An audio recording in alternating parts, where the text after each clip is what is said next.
Shalom Bapak Ibu Saudara yang dikasihi oleh Tuhan, puji Tuhan kita berjumpa kembali dalam program Renungan Keluarga Kristen. Bapak Ibu Saudara, saudara-saudaraku sesama anak-anak Bapa.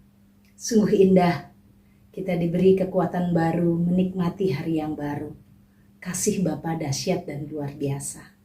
Mari kita fokuskan diri kita untuk mendengarkan apa yang Bapa mau sampaikan.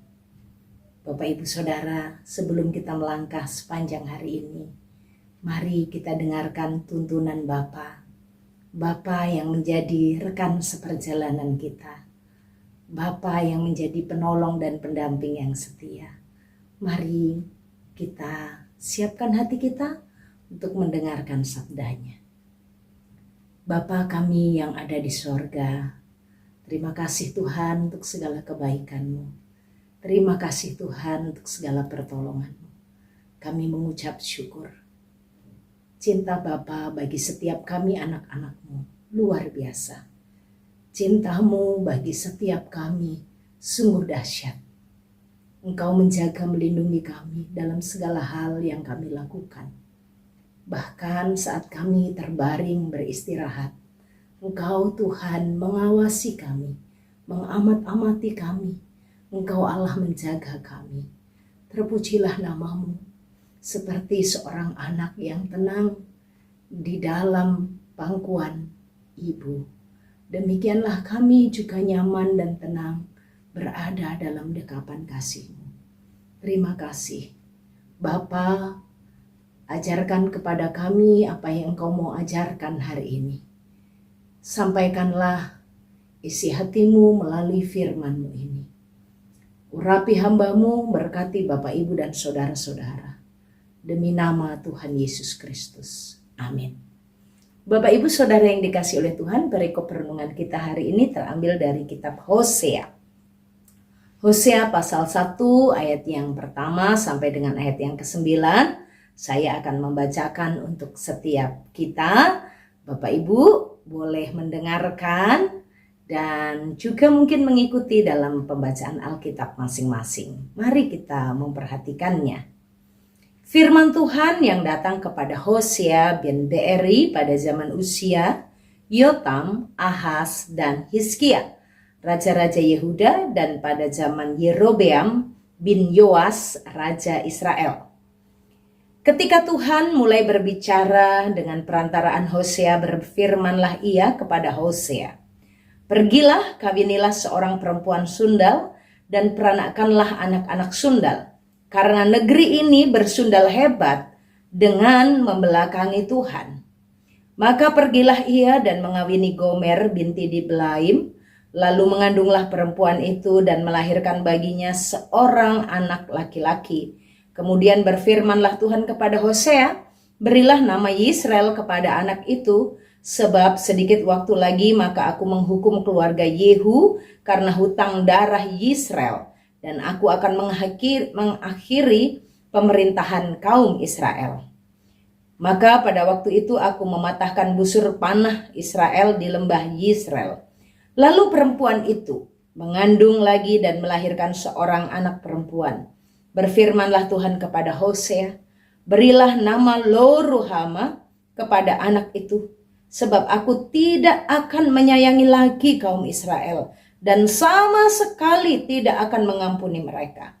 Tetapi aku akan menyayangi kaum Yehuda dan menyelamatkan mereka demi Tuhan Allah mereka. Aku akan menyelamatkan mereka bukan dengan panah atau pedang, dengan alat perang atau dengan kuda dan orang-orang berkuda." Sesudah menyapih Lo-ruhama, mengandunglah perempuan itu lagi dan melahirkan seorang anak laki-laki.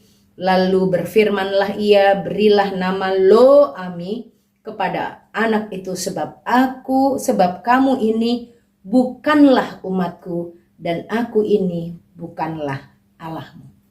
Bapak, Ibu, saudara-saudara yang dikasihi oleh Tuhan, kita belajar hari ini dari kehidupan seorang hamba Tuhan, yaitu Hosea. Bapak Ibu, kita telah menyelesaikan pembacaan kitab Daniel dan sekarang kita memasuki pembacaan kitab Hosea. Hosea ini tidak terjadi sesudah Daniel ya. Karena Hosea melayani pada masa kerajaan Israel masih ada. Masih ada kerajaan Israel, masih ada kerajaan Yehuda. Dia melayani pada masa Raja Yerobeam bin Yoas, Raja Israel. Dan pada saat itu di Yehuda yang menjadi raja adalah Uzia, Yotam, Ahaz, dan Hizkia. Dalam masa 4 raja Yehuda. Dan 2 raja di Israel. Pada zaman Yerobeam bin Yoas ya. Dalam zaman Raja Yerobeam bin Yoas. Jadi Hosea ini jauh sebelum Daniel. Bukan Daniel dulu baru Hosea baru hidup, tidak ya, tapi Hosea sebelumnya. Nah, jadi kita kembali lagi diajak untuk belajar, dan dalam perenungan kitab Hosea berarti ini kerajaan dua-duanya masih ada ya, Bapak Ibu Saudara, masih ada kerajaan Israel dengan ibu kotanya di Samaria, dan Yehuda dengan ibu kotanya di Yerusalem. Dua-duanya masih ada pada masa pelayanan Hosea. Hosea diberikan pesan oleh Tuhan untuk menyampaikan firman kepada kerajaan Israel. Kepada kerajaan Israel yang saat itu pada zaman Raja Yerobeam. Yerobeam bin Yoas. Bapak Ibu Saudara yang dikasihi oleh Tuhan, apa pesan yang harus disampaikan? Tuhan menyatakan bahwa Hosea harus mengambil tindakan yang sangat ekstrim untuk berbicara kepada umat Tuhan yang ada di Israel. Karena Tuhan mau pakai kehidupan Hosea itu menjadi berita Allah, menjadi pesan Allah melalui kehidupannya. Apa itu? Pesannya adalah Tuhan memerintahkannya untuk mengambil perempuan sundal.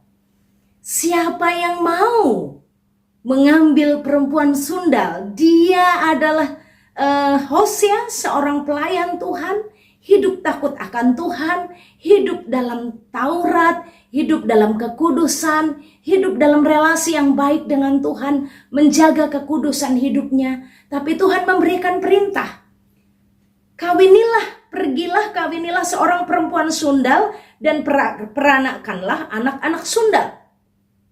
Tuhan tidak hanya memerintahkannya untuk mengawini, tapi juga memperanakkan anak-anak. Tidak hanya satu anak, tapi anak-anak. Bapak Ibu Saudara, ada hal penting di sini. Demi Israel memahami pesan Allah. Apa sebenarnya yang Tuhan mau katakan?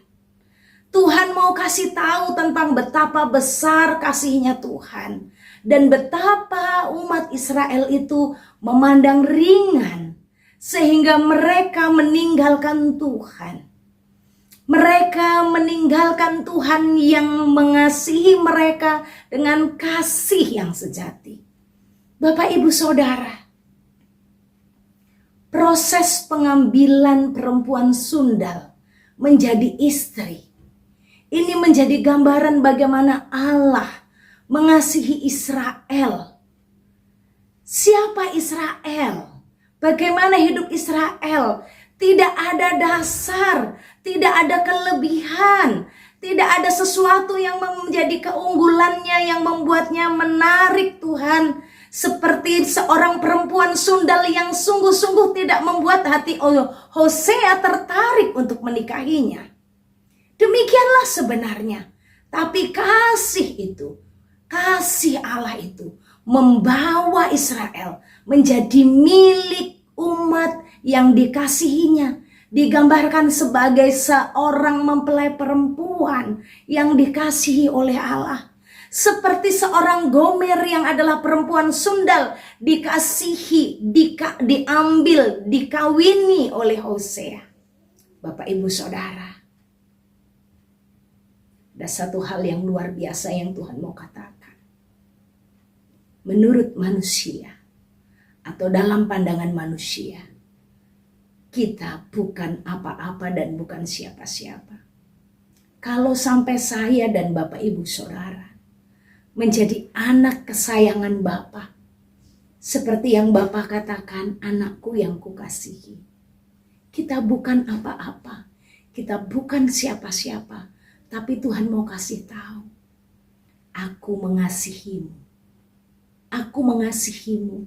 Aku menerima kamu apa adanya. Aku mencintai engkau. Aku mau mengambilmu dan engkau menjadi milikku. Bagian ini menjadi perenungan bagi setiap kita di dalam mengasihi diri kita. Bukan mengasihani diri kita, mengasihi diri kita. Seringkali kita mengunci diri kita dengan keminderan. Kita mengunci diri kita dengan merendahkan diri kita serendah-rendahnya. Kita mengunci diri kita dengan menganggap diri kita tidak layak. Padahal Tuhan mau menerima kita dan mengasihi kita.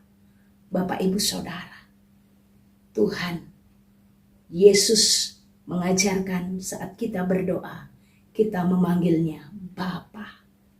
Bapa kami yang ada di surga.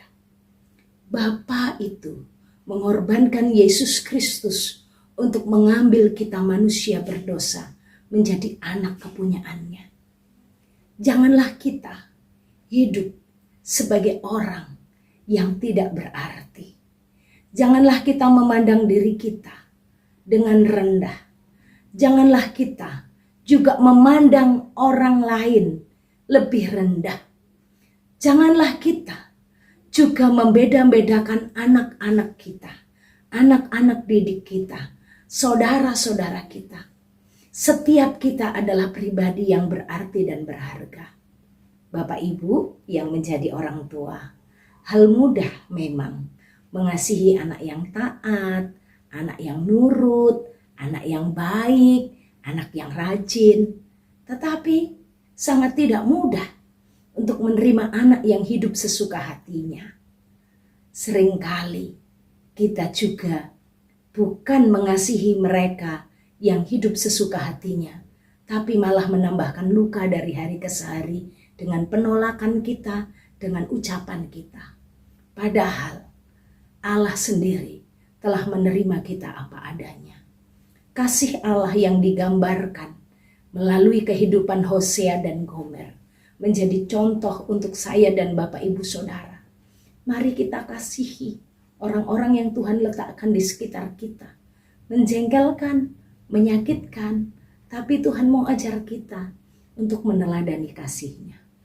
Yang kedua, kita bersama-sama belajar bagaimana Tuhan tidak senang dan Tuhan terluka saat kita membelakangi Tuhan. Lalu pertanyaan sederhana, kapan saya membelakangi Tuhan? Kapan saya tidak menghiraukan Tuhan? Bapak, Ibu, Saudara, seringkali kita terlalu sibuk dengan semua aktivitas kita. Bapak Ibu seorang pekerja, pagi-pagi sudah menyiapkan persiapan-persiapan pekerjaan, berangkat bekerja, sampai di tempat kerja bekerja sampai full, sampai sore. Di tengah perjalanan mungkin macet, sehingga sampai di rumah tinggal capeknya. Tinggal makan, lalu istirahat. Kita tidak punya waktu dengan Tuhan. Mungkin waktu lelahmu engkau isi dengan main HP, dengan scroll aplikasi-aplikasi yang ada. Engkau merasa engkau sudah capek, engkau sudah lelah. Tapi dengan itu engkau bisa merasa, oh ya lebih segar sedikit, ini pendahuluan untuk tidur. Engkau bukan scroll ayat-ayat Alkitab, tapi engkau scroll aplikasi yang lucu-lucu yang mungkin bisa membuatmu tertawa. Kita tidak memiliki waktu untuk bersama dengan Bapa. Kita terlalu sibuk dengan deadline kita. Ibu-ibu sibuk dengan mengatur jadwal, mengatur menu, mengantar jemput anak, menolong pasangan, mengerjakan pelayanan di gereja, terlalu full jadwal. Sehingga kita membelakangi Tuhan. Dengan Tuhan bukan kita tidak mau, tapi seringkali kita tidak mampu karena kita berkata belum punya kesempatan. Toh aku melakukan semuanya ini juga untuk Tuhan.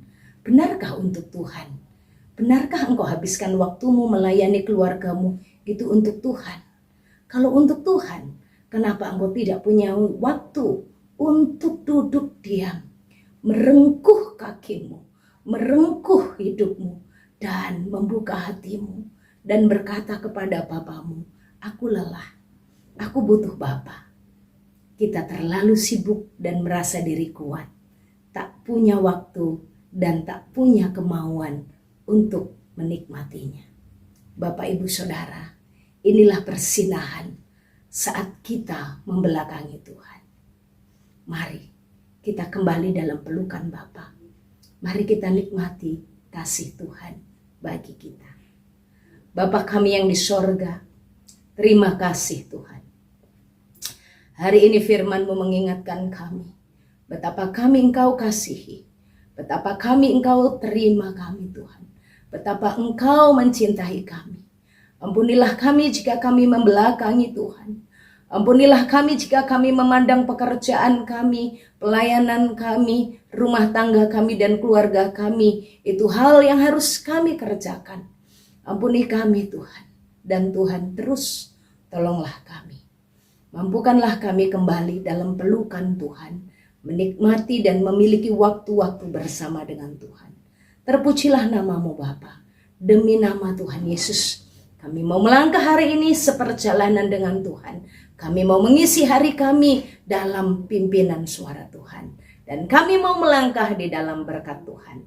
Tuhan memberkati engkau dan melindungi engkau. Tuhan menyinari engkau dengan wajahnya dan beri engkau kasih karunia. Tuhan menghadapkan wajahnya kepadamu dan memberi engkau damai sejahtera dari sekarang sampai selama-lamanya. Amin. Shalom, Tuhan Yesus memberkati.